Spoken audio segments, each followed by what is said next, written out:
currencies are facing today. And with security tokens, regulation naturally will also need to come in. And with existing regulation for security, we think this is actually a pretty interesting field to look at. Combining both sides is a future-proof thing to look at. So security tokens. Very quickly, our understanding of security tokens are essentially combining blockchain technologies with the backing of traditional finance, right? We're bridging the traditional backing of traditional finance, right? We're bridging the traditional markets with managed activities in relating to securities is very clear in Hong Kong, in US, in many developed countries. So this is actually a very important aspect for more investors to come in, not just retail investors, but also attracting institutional money to come into this space. And of course, in terms of security token, it can be backed by all sorts of elements. It could be backed by stocks, it could be backed by bonds, it could be backed by a fund, a pension, and of course by real estate. And all of this can be made available on blockchain. So let's take a deeper look into real estate and how this applies to it. Real estate asset class has been around for thousands of years, I'm sure. And one kind of assumption that a lot of people already have when thinking about real estate asset class is liquidity, or the lack of it. There are a few reasons, key reasons. In many cases, a lot of investors can't even get into the game, especially if you're talking about large properties, commercial properties, large-scale developments. Those are really just the ultra-rich or the large funds or large institutional players. Only they can get it because the ticket size are large, right? Just to play this game, you need to be able to spend a lot. And from the other end of it, from the developers' end, the fundraising process also is quite expensive and also quite slow. The transaction cost is very high, and just the overall process is very painful. And also, people know that if you're investing in real estate, you wouldn't be expecting to exit that quickly. You're looking at years of investment before you're able to exit. And so the lack of secondary market has also been a problem for real estate. And so, looking at this, but this is a huge, huge asset class we're talking about. Overall, there's over $200 trillion worth of assets waiting for liquidity. So here comes blockchain. With blockchain and using blockchain to tokenize real estate, it actually solves a few key problems. One is it significantly reduces the ticket size, so more people can come in, more investors can come in. It also significantly reduces the time and money it takes to securitize, tokenize, and fundraise. And with the establishment of STO exchanges, secondary markets now can be enabled with this asset class. People can exit at any time. And so by combining this illiquid asset class with the blockchain technology, we have the potential to tap into a premium of at least 10% of what's worth, and maybe even more. So looking deeper into the specific value proposition, right? So why tokenize real estate? From the developers' end, or from the fundraisers' end, a few key things. One is it basically enables them, it's another vehicle for them to fundraise, right? Rather than just the traditional methods or knocking on the doors of high net worth or large funds. Now they can use such a tokenization platform to raise money. Hopefully in doing so, they can do it in a less amount of effort, less amount of time, and also lower cost. And most importantly, legal. And as I was saying, this actually helps them to tap into a much larger pool of demand. and getting more investors to come into this play. And ultimately, we believe this actually will help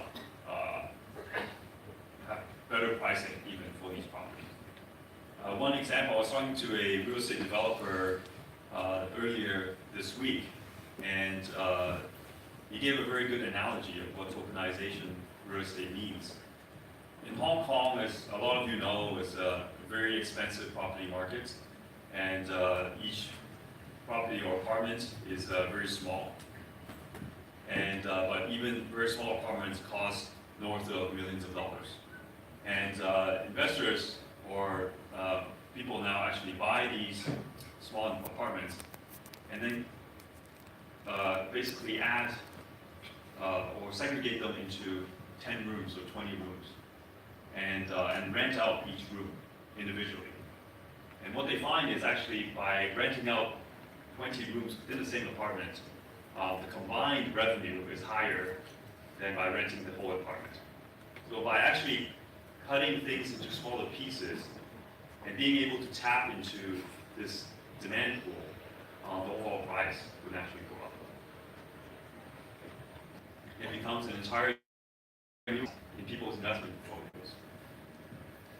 Liquidity, as I mentioned, also comes with this. And the fees that are associated in playing this game are on the blockchain.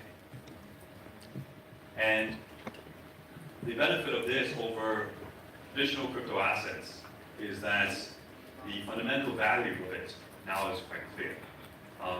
It's much less speculative in terms of how you value these tokens. So overall, really the key concept is liquidity, right? So with liquidity, all these things can happen. Let me go through a little bit as to how it actually works.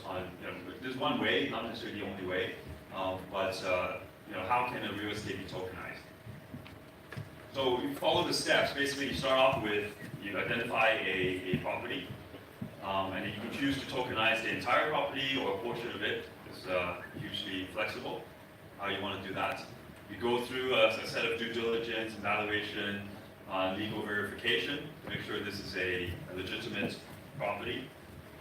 And then you create an SPV to hold the property, and then you divide up the shares of the SPV into 1,000 shares or 10,000 shares. So basically, each token can represent a number of those shares. And so once these tokens are done, obviously using blockchain, then it can be listed, right, either on an exchange or it's sold via traditional financial methods like Mai Capital, where we're licensed to deal with these types of securities and to get them into investors' hands. And obviously, with the investors now holding these tokens, now they have two options. One, they can hold it, right, and wait for rental income, wait for the underlying property to grow in value, or if they choose to, they can exit at any time via secondary trading. So in some ways, this actually looks very much like a REIT, real estate investment trust, but at a micro level, and also hopefully less costly and more flexible. So since I was talking about REITs, let's look at how does it compare against REIT. Obviously, with REITs, it does bring a lot of elements that are similar to real estate tokens. Lowering the investment size or the ticket size, allowing to be more liquid, tradable in the secondary markets. These all apply to both REIT and real estate tokens. One thing is real estate tokens can be traded on, hopefully on exchanges that are running 24/7, so you get that added time for liquidity. But there are some areas that REITs cannot offer. First of all, REITs are listed on public stock markets, so naturally they are in some ways more tied or correlated with what's happening in the stock market, whereas these real estate tokens are usually listed on a crypto asset type exchange. The listing cost is hopefully much lower. To list a REIT on a stock market is almost equivalent to do an IPO. And so the cost and time it takes to enable that is huge. And hopefully with tokenization over blockchain, that cost is much reduced. In terms of settlement, transaction settlement, you know what the transaction time is in the stock market. As blockchain, the protocol and the technology improves, that settlement time could actually, and if the promises is delivered, that settlement time can actually be much faster than what can be done with REITs on the public market. Intermediary fees, also all these are, the middlemen, a lot of them can be removed or replaced by technology. And also one important thing is because REITs are so expensive to be structured, it usually covers a set of properties. So usually one REIT is an investment on a set of multiple properties. With tokenization, you can actually have the flexibility of tokenize one property at a time. So from an investor's perspective, they can choose whichever property they like to invest. So all in all, I mean, this is already happening. I mean, there's tons of speeches today talking about security tokens. This is happening all over the world.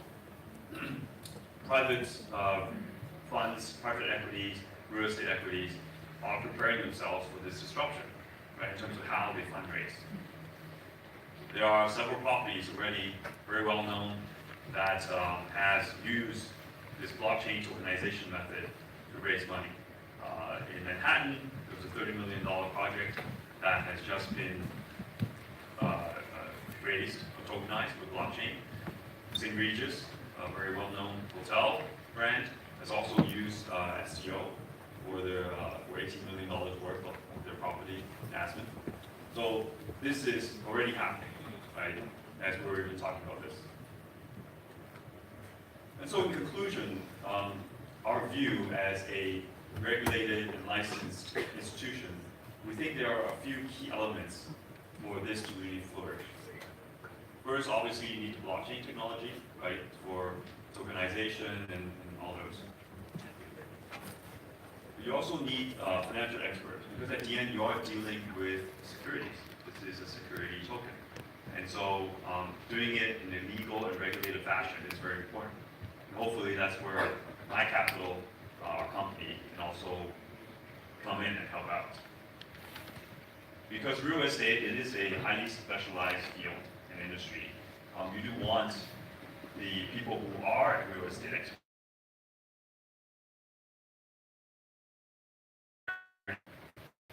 And hopefully with all these elements combined, real estate tokenization will really take off.